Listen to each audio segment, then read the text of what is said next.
আজকে যদি নির্বাচন প্রলম্বিত হয়, নির্বাচন যদি বিলম্বিত হয়, নির্বাচন যদি যথাসময়ে না হয়, তাহলে লাভ কাদের?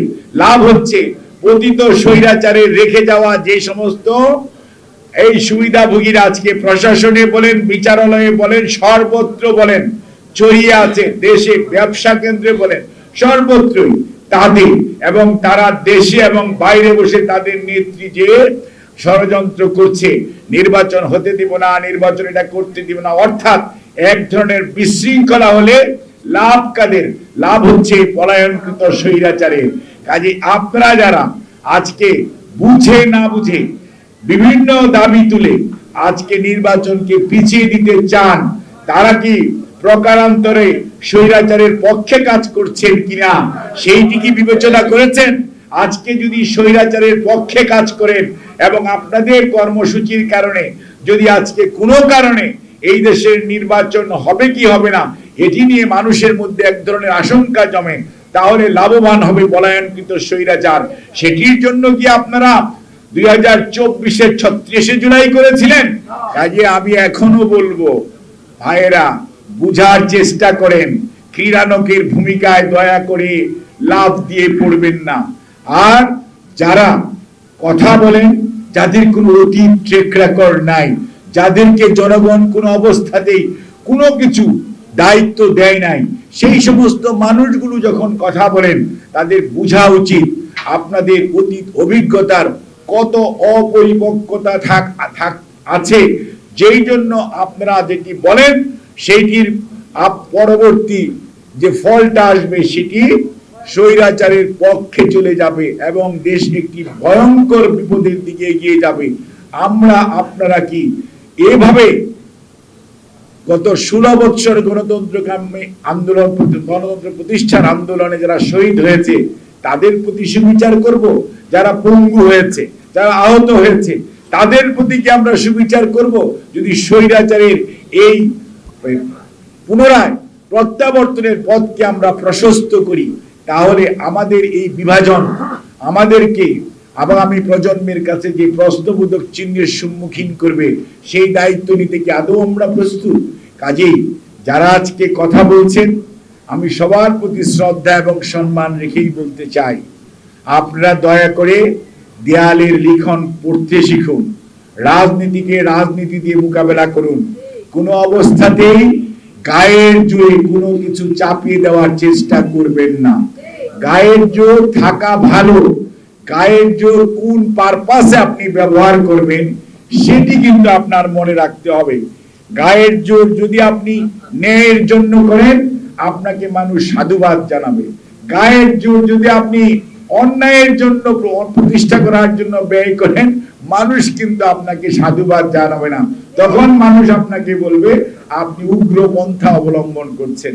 কাজেই মনে রাখতে হবে, আপনার কথা বলার অধিকার আছে, কিন্তু কথা শোনারও আপনার মানসিকতা থাকতে হবে।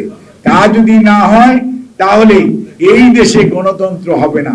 আর গণতন্ত্র যদি না হয়, মানবাধিকার বলেন আর কি বলে যে আপনার গণতন্ত্র যদি না হয় তাহলে মানবাধিকার থাকবে না। আর এই গণতন্ত্র মানবাধিকার যদি প্রয়োগ করতে হয়, আনতে হয়, জনগণকে তার ভোটাধিকার প্রয়োগ করার সুযোগ দিতে হবে। জনগণ কি জানে? ওই যে একটা কথা একজন বলেছিলেন, ভোট দিলাম পটুয়াখালীতে, লোক আসলো সিঙ্গাপুর থেকে। কথাটি কি? কথাটি হচ্ছে যারা প্রপোর্শনাল রিপ্রেজেন্টেটিভের কথা বলেন, গতকালকে দেখলাম ডক্টর বদিউল আলম মজুমদার, এতদিনে ওনার মুখ থেকে কথা বেরিয়েছে, যার জন্য ওনাকে ধন্যবাদ জানাই, সাধুবাদ জানাই। উনি বুঝতে পেরেছেন এবং উনি বুঝেন দেখেই নির্বাচন সংস্কার কমিশনের বোধহয় উনি সভাপতি ছিলেন। কাজে এখন উনি বলতেছেন যে নো, এটা পিয়ার পদ্ধতি হলে সত্যিকার অর্থে একটা ধ্বংসের দিকে দেশ এগিয়ে যাবে। বাংলাদেশ কি বহন করতে পারে? 3 দিন পর পর আপনি সংবিধান সরকার পরিবর্তন হবে, ঝুলন্ত পার্লামেন্ট হবে। ক্যান ইউ থিঙ্ক অফ ইট?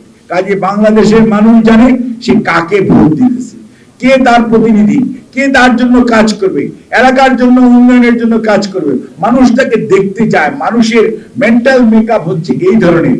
কোন অবস্থাতে আপনার পকেট থেকে আপনি 10টা আর সুব্রত দার পকেট থেকে 10টা, মাসুম ভাইয়ের পকেট থেকে 10টা নাম দিয়ে দিবেন, আর মানুষ আপনাদেরকে ভোট দিবে। তাদেরকে দেখলো না, জানলো না, বুঝলো না, কিচ্ছু না। তারা এখন আপনার আমার প্রতিনিধি, তাদেরকে খুঁজে পাওয়া যাবে না। তারা আজকে সিঙ্গাপুর, কালকে ঢাকা, পরশুদিন দিনাজপুর, তারপরের দিন চট্টগ্রাম, এবং তারা সারা বাংলাদেশ। তাইলে এটি কি, এইটার জন্য বাংলাদেশের মানুষ কি আদৌ প্রস্তুত? বাংলাদেশের মানুষের মানসিক কোনো প্রস্তুতি নাই। বাংলাদেশের মানুষ এই সিস্টেম বুঝে না। কাজেই কোনো অবস্থাতেই এমন কোনো আচরণ মানুষের উপর, মানুষের সাথে করা উচিত না যেটি দিয়ে মানুষ বিভ্রান্ত হয়, এবং বিভ্রান্ত হলে যেটি দেশের জন্য, দেশের সার্বভৌমত্বের জন্য, দেশের অস্তিত্বের জন্য সত্যিকার অর্থে মহা বিপদ ডেকে আনবে। কাজেই আমরা স্পষ্ট ভাষায় বলতে চাই, ডক্টর মোহাম্মদ ইউনূস স্যারের নেতৃত্বে যে অন্তর্বর্তীকালীন সরকার ফেব্রুয়ারির মধ্যভাগের মধ্যে নির্বাচনের জন্য প্রধান নির্বাচন কমিশনার কমিশনকে যে রিকোয়েস্ট করেছে, আমরা অনতিবিলম্বে নির্বাচনী রোডম্যাপ নির্বাচন কমিশন ঘোষণা করবে, এবং আমরা সবাই আমাদের বক্তব্য থাকতে পারে, নির্বাচন কমিশন আলোচনা করবে, সেখানে আপনারা কথা বলেন, সেখানে আলোচনা করে ঐক্যবদ্ধভাবে স্বৈরাচারীর ফেরত আশাকে যদি ঠেকানোর জন্য সবাইকে মাঠে থাকতে হবে, এবং কোনো অবস্থাতে এটা মানি না, ওটা মানি না, এই সমস্ত বাচ্চা মানুষের মতো যে আচরণ, এবং সত্যিকার অর্থে পরমত সহিষ্ণুতার প্রতি এক ধরনের সত্যিকার অর্থে যে পরমত সহিষ্ণুতার যে অভাব আমরা দেখতে পাচ্ছি, এটি সত্যিকার অর্থে খুবই দুর্ভাগ্যজনক, এবং বিভিন্নভাবে ট্যাগিং করার চেষ্টা করা হচ্ছে। আমরা বলতে চাই না, আমরা কাউকে কোনো ট্যাগিং করতে চাই না, আমরা শুধু এটুকুই বলতে চাই, আসেন সবাই মিলে জনগণের কাছে যাই, জনগণের নির্বাচিত প্রতিনিধিরাই আগামী দিনে সিদ্ধান্ত নেবে এই দেশের শাসন ব্যবস্থা কিভাবে চলবে, দেশ কিভাবে পরিচালিত হবে। তখন ওখানে আলোচনা করা যাবে, ডিবেট করা যাবে, পরবর্তী নির্বাচন কিভাবে আপনারা করবেন। যেটা জনগণ চাইবে, যেটা জনগণ মানবে, যেটা জনগণ ভালো মনে করবে, সেটাকে জনগণ গ্রহণ করবে। জনগণের প্রতি আস্থা রাখুন। জনগণকে অনাস্থায় নিলে কি পরিণতি হয় 36শে জুলাই দেখেছেন। কাজেই দয়া করে সেটির পুনরাবৃত্তির চেষ্টা করবেন না। সবাইকে ধন্যবাদ। আল্লাহ হাফেজ। বাংলাদেশ জিন্দাবাদ।